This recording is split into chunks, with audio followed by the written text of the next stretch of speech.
আসসালামু আলাইকুম। সবাই কেমন আছেন? আশা করি সবাই ভালো আছে। এটা ছিল 2.5 পাউন্ড ওজনের অ্যানিভার্সারি থিম কেক।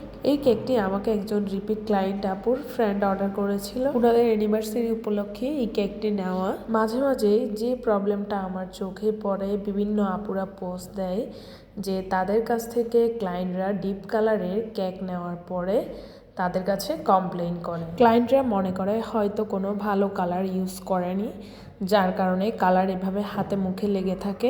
আমরা যারা হোমমেড কেক তৈরি করি তারা সবাই কিন্তু চেষ্টা করি ভালো ব্র্যান্ডের ফুড গ্রেডেড কালারগুলো ইউজ করার জন্য। কিন্তু কেকে যদি কোনো ডিপ কালার ইউজ করা হয়, সেটা যতই ভালো ব্র্যান্ডের হোক, কালারটা কিন্তু আপনার হাতে মুখে লাগবে। এটা একদমই স্বাভাবিক বিষয়। এই কারণে আমি সব সময় ডিপ কালারের কোনো কেক নিলে আমার ক্লায়েন্টদেরকে এই সম্পর্কে আগে থেকে সতর্ক করে দেই। তাই আমি মনে করি প্রতিটি বেকারস আপুদেরই উচিত এই বিষয়ে ক্লায়েন্টকে আগে থেকে অবগত করা।